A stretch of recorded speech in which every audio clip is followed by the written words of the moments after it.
Yang namanya masalah di dalam rumah tangga, obrolin. Jangan didiemin. Kenapa? Itu akan menjadi bom waktu. Setan gosok tuh hati kita. Setan masuk ke dalam pikiran nih. Kuping kita dibisikin terus. Oh, jangan dikasih maaf. Jangan, gak usah perlu minta maaf. Oh, jangan dimaafin. Itu pasti setan akan ikut campur. Orang dulu beda sama orang sekarang. Kalau orang dulu mah ya Allah dapat rezeki berapa aja mah boleh, alhamdulillah. Istri sekarang banyak nuntut. Gaji kemarin sekian, kenapa sekarang sekian? Betul nggak? Kenapa begitu?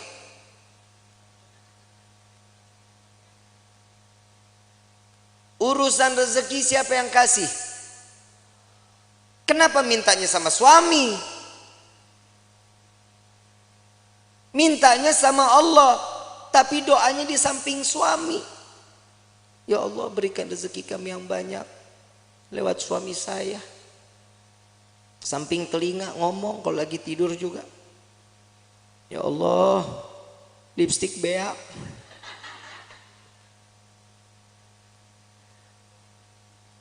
Itu suami pasti mimpinya nggak bagus. Rumah tangga itu dijalanin, bukan dipikirin. Betul nggak? Jalanin rumah tangga. Ya ada kerikil-kerikil rumah tangga, ya wajar. Kita jalan aja kadang suka ada yang bolong jalanan. Betul? Saat dimana kerikil itu ada, itu pembelajaran bagaimana caranya kerikil itu hilang. Ambil sapu, singkirin. Jangan ditimbun, bakal jadi gede. Orang lewat susah. Yang namanya rumah tangga itu jalanin. Jalanin semata karena apa? Karena Allah. Cari ridho, selamat, imannya juga dipakai. Yang namanya manusia itu ditegur lewat perkataan Allah. Takwanya yang diingetin. Kenapa? Karena pernikahan itu wajib dijalani dengan ketakwaan, dengan ibadah kepada Allah. Suami istri kalau jalan ibadah sama-sama di hadapan Allah dengan mencari keridhaan Allah, selamat rumah tangga kita, ibu bapak. Selamat. Ibu bikin kopi, ridho. Ya Allah, saya ingin bikinin kopi buat suami saya. Jangan dicampur sianida. Pai. Bikin karena ridho, kehidupannya apapun senyum. Tadi saya bilang, jangan takut saat nanti setelah pernikahan, rezeki kalau Allah lagi kurangin, terima aja. Ujiannya tuh di dalam hidup kita. Itu ujian pertama. Kadang ada pernah dengar nggak orang baru nikah 2 bulan, 3 bulan cerai? Ada nggak? Ada. Kenapa? Karena tidak menerima hasil apa yang telah diberikan oleh Allah. Allah udah jamin di dalam Al-Quran, fa inna ma'al usri yusran, inna ma'al, setiap kesulitan pasti ada kemudahan, ada jalan keluar. Gak mungkin setiap jalan keluar itu buntu, gak mungkin. Allah menetapkan satu ujian kepada setiap hamba, pasti hamba itu punya kekuatan. Allah nggak jahat kayak kita. Kadang kita nyuruh orang seenak-enaknya, itu orang nggak mampu juga kita harus wajibin. Tapi kalau Allah memerintahkan kita karena tahu Allah ini manusia ini mampu, ini orang tahu cara jalan keluarnya, Allah kasih jalan keluarnya. Wa wajadaka dhalam fahada. Allah kasih petunjuk di dalam kehidupan. Ini ayat buat siapa? Nabi SAW. Saat Nabi berjumpa dengan 2 arah, harus kemana? Ke kanan kah? Lurus kah? Ke kiri kah? Kemana? Tapi Allah kasih petunjuk jalan. Makanya di dalam rumah tangga petunjuk itu wajib kita cari. Bagaimana caranya? Tahajud jangan ditinggalin, sholat duha jangan ditinggalin, sholat taubat, hajat, minta sama Allah. Kenapa? Saat seorang istri sujud, saat seorang suami sujud, ini akan mendapatkan pandangan kasih sayang oleh Allah. Insya keluarganya pasti sakinah, aman, tenang. Yang kedua, mawaddah. Mau apapun kendala di dalam rumah tangga tetap ngegemesin. Tahu ngegemesin? Bercanda tuh di dalam rumah tangga harus. Suami istri jangan tegang-tegang. Cuman nanya gaji berapa sekarang? Lu berapa?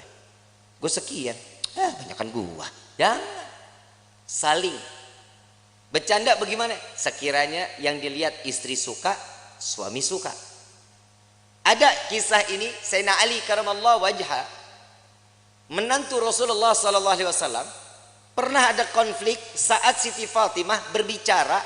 Saat Siti Fatimah berbicara itu, Sayyidina Ali ngerasa tersinggung. Wajahnya berubah. Gak seneng. Tapi gak berani untuk ngucapin Sayyidina Ali. Kenapa? Karena memandang, ya Allah ini anaknya Nabi. Saya marah, saya takut dosa.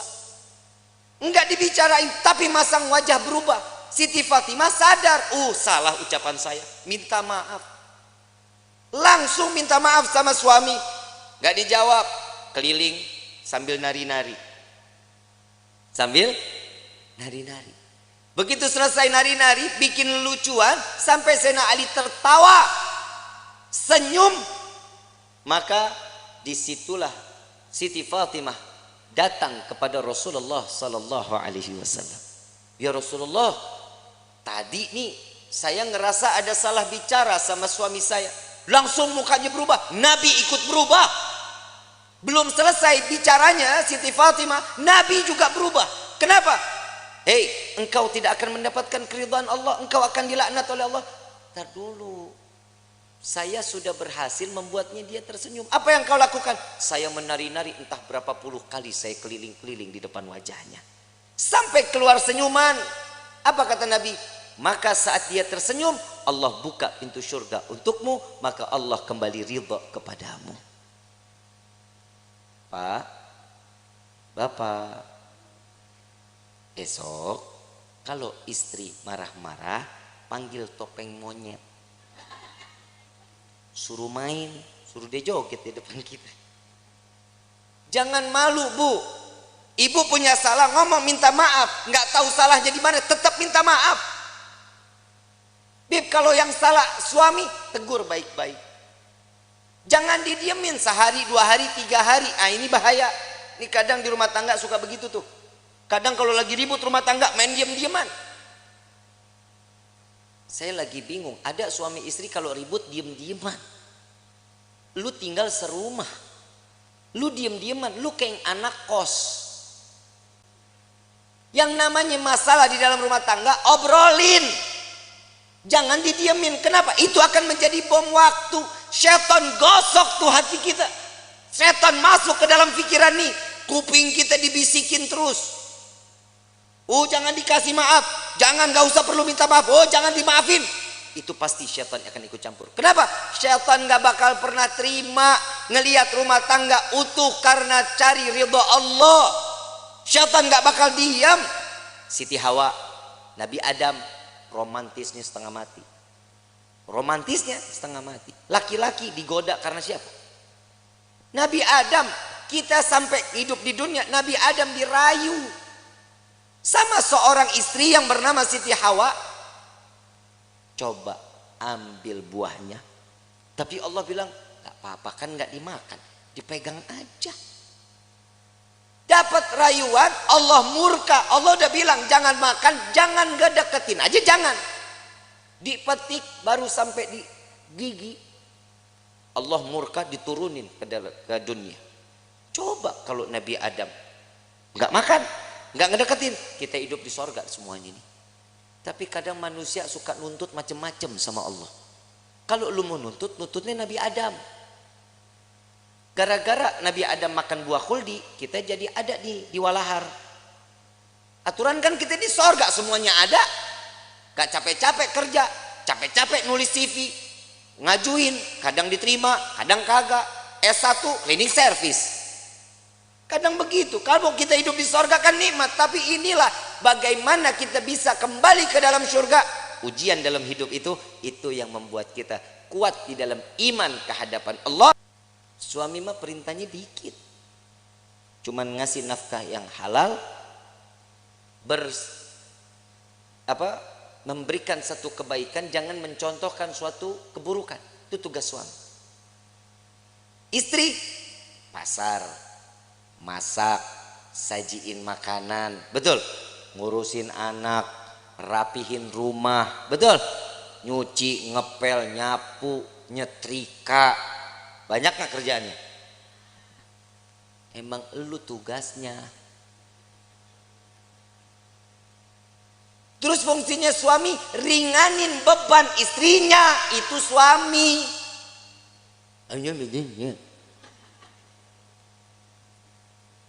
Yang namanya suami kalau lagi istri nyuci, suami yang ngejemur. Emang nggak ada suami yang begitu di sini? Nggak ada. Tukar tambah, Bu.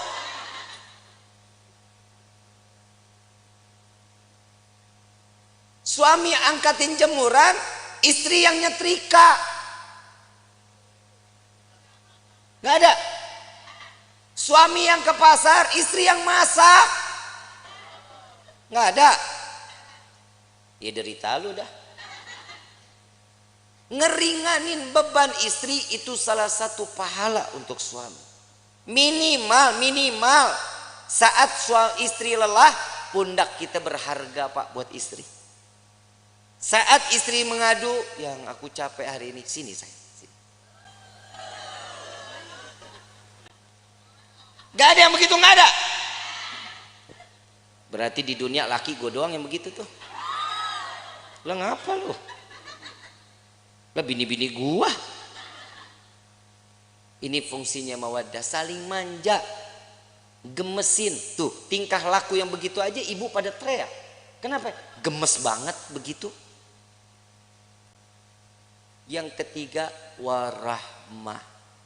Hibur kehidupannya dengan kasih sayang. Pegangan tangan, rahmat.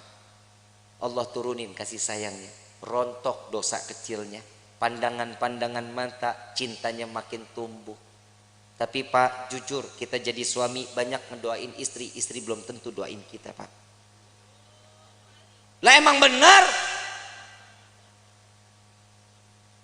Pak, boleh dipercaya mau enggak, Bapak ntar tidur pandangan-pandangan mata. Yang namanya suami ngelihat istri, pasti di dalam hatinya, ya Allah, istri saya capek dari pagi sampai gini hari, belum ngurusin saya, belum apa-apa, ya Allah, kesian. Jadiin semuanya capeknya, lelahnya jadi nilai ibadah di hadapanmu, ya Allah. Itu suami doanya. Kalau istri ngelihat kita, Pak, lagi tidur pandang-pandangan, ya elah, laki gue begini banget. Mana mata belok, hidung pesek, hitam, hidup lagi. Tuh istri begitu. Tapi ingat, Pak, semua apa yang dilakukan oleh seorang istri contoh dari suaminya. Bapak mau lihat istri wangi, Bapak juga tampil wangi dong. Ya, jangan tiap hari pakainya 1000 bunga, 1000 bunga, 1000 bunga. Istri juga enak pakai yang kerenan gitu. Hahaha. Betul kan, Bu? Tapi memang istri itu dituntut wajib wangi di depan suami. Lu mah kagak. Mana apek, boremason, cap kampak, GPU, kan? Bu, jangan lu dah, Mayang aja. Mayang, ini kan malam pertama nih, Yusuf, iya. Yeah. Ini dalam hatinya Habib udahan ke. Mayang, tampilnya sebagaimana pengantin baru terus sampai mati menjadi pengantin baru. Ya, minimal kalau tidur nggak males pakai bedak, pakai lipstik. Ya, Sup ngomong, yang aku paling suka deh ngelihat kamu kayak gini. Puji. Seorang istri itu paling seneng, Sup, kalau dipuji. Yang hidung kamu tuh kayak baskom.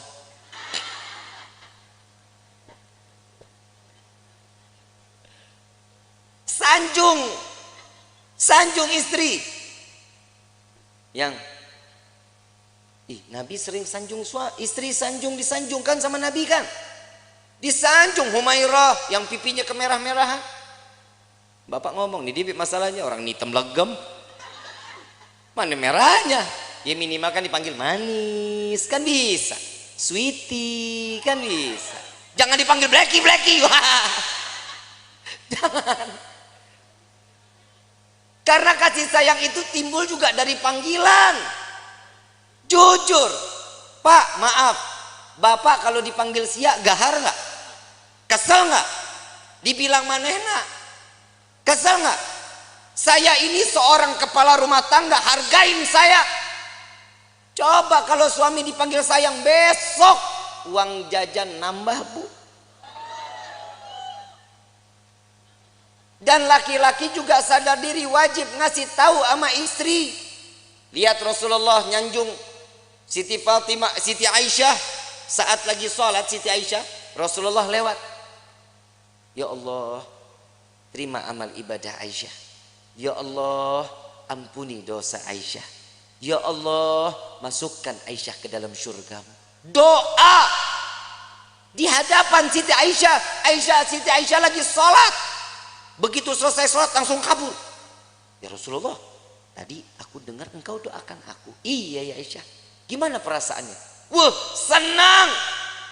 Begitulah caraku mendoakan umatku, kata Nabi Muhammad SAW. Ternyata doanya Nabi Muhammad tetap buat umat. Kebahagiaan siapa? Umat. Makanya orang yang menikah itu mencontoh sunnah Nabi Muhammad sallallahu alaihi wasallam.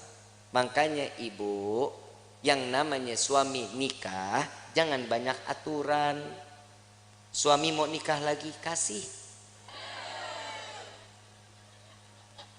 Emang apa? Perih. Lebih perih suami ngelihat lo cemberut mulu. Betul Pak. Pulang dari pagi sampai sore ngelihat istri udah begitu aja modelnya, dari mulai bangun tidur sampai sore begitu. Muka demek, rambut berminyak. Begitu dicium, ya Allah, bau kompor. Bu, mau suami betah di rumah mau? Yang rapi dong. Kelihatan suami bakal pulang kapan? Mandi, rapi, bersih. Saat ngadepin suami, suami pulang ngelihat istri cantik, ya Allah, itu capek ditinggal di pagar, Bu. Nggak diajak masuk capeknya. Mah, kemon. Nggak ada cap.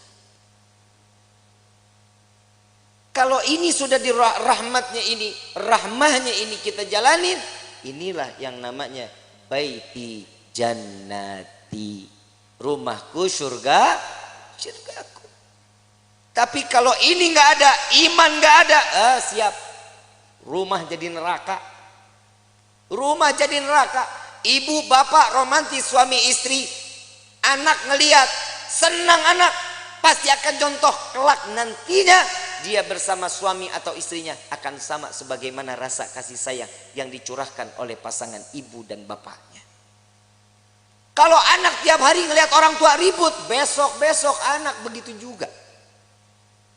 Apalagi kalau ada bapak kasar sama istri. Nah, punya anak laki-laki, punya anak perempuan, besok tuh anak kalau udah gede, punya psikologinya berubah, takut sama laki-laki, dia akan cari pasangan perempuan. Lah emang udah banyak sekarang yang begitu. Sebenarnya itu faktornya bukan hanya itu. Yang kedua, ada selah sama siapa dia bermainnya, sama siapa dia berkawannya. Makanya rumah tangga itu diisi dalamnya dengan iman, kenalin Allah sama nabinya, maka rumah tangga akan berkah. Ini ibu kagak sholat, bapak enggak sholat, anak dituntut untuk hafal Quran, kan PA. Nah, ibadah ya, jangan bikin ibu bapak masuk ke dalam neraka. Nah, lu yang mau dinerakain.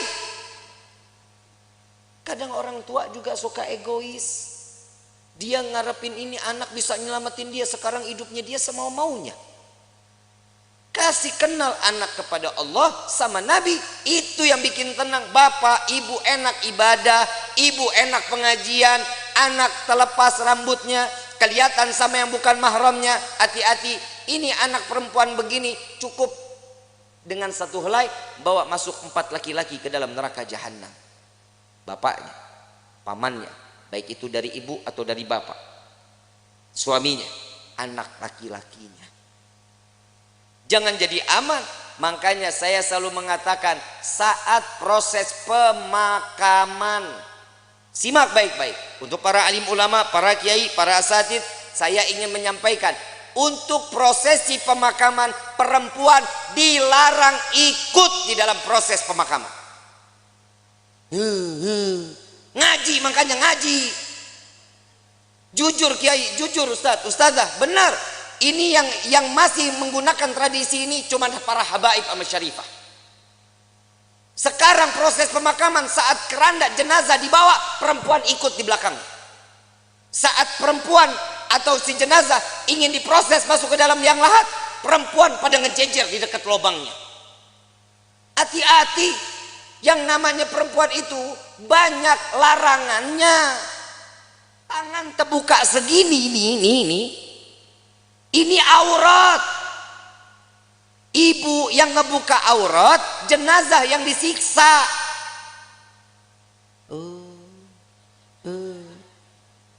Ini tolong Pak diumumin. Pak Kepala Desa boleh bikin surat untuk setiap masjid sama musola. Perempuan dilarang ikut. Bib, ini ibu saya, bodoh amat. Habib, ini bapak saya, kumaha aing bae. Nggak boleh. Jangan. Kenapa? Ini akan menjadi satu siksaan. Selesai proses pemakaman, laki-laki keluar, perempuan mau silahkan, mau ziarah, nggak dilarang. Tapi saat prosesnya jangan. Kenapa? Bikin repot. Belum nangis, kayak orang gila. Bapak, ibu. Kalau suami yang meninggal nggak begitu nangisnya.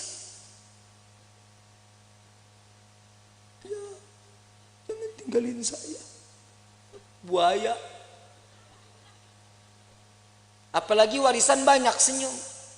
Yang tenang ya yang, mudah-mudahan diterima amal ibadahnya ya yang. Tuh kalau duitnya banyak. Ada laki-laki lihat, ini siapa nih yang nangis-nangis ngegerung-gerung? Oh ini istrinya. Jandanya boleh juga nih. Ajang jodoh di depan pemakaman. Hati-hati ya. Kiai, Ustadz, tolong ini diumumkan di setiap majlis-majlis taklim. Ya Bu ya. Ya Bu, Ibu sayang nggak sama jenazah? Mau dia saudara, mau dia adik, mau dia siapa, biarin. Yang urus biar orang yang mahramnya, laki-laki. Emang ibu ikut gali kubur? Ibu ikut nguruk? Ibu ikut ngapain? Nontonin aja Habib. Emang perempuan tuh banyak keponya. Entar tuh dia di atas makam nanya, itu diapain? Tuh jenazah bisa jawab, kamu nanya. Bahaya. Ya jangan ya. Jangan ya Bu ya. Mulai sekarang nggak boleh ikut lagi. Insya Allah. Nanti kalau suatu saat, mudah-mudahan kita semua dikasih umur panjang, sehat afiah untuk ibadah kepada Allah. Amin ya Rabbal. Allahumma, entah keluarga kita yang meninggal, biarin aja, biarin sampai selesai. Mau ikut ke pemakaman boleh, tapi nunggu selesai proses, laki-laki keluar, perempuan baru masuk. Ya, ikut situ. Mau tebar bunga silahkan, ya, mau naruh air mawar silahkan, nggak apa-apa. Tapi saat proses, perempuan jangan ada yang ikut. Kenapa? Ini yang akan menjadi penyebab siksaan untuk ahlil kubur. Na'udzubillahi min dzalik. Kenapa? Karena perempuan itu banyak larangannya. Paham ya? Insya kurang lebih mohon dibukakan pintu maaf yang seluas-luasnya. Wabillahi taufiq wal hidayah. Wassalamualaikum warahmatullahi wabarakatuh.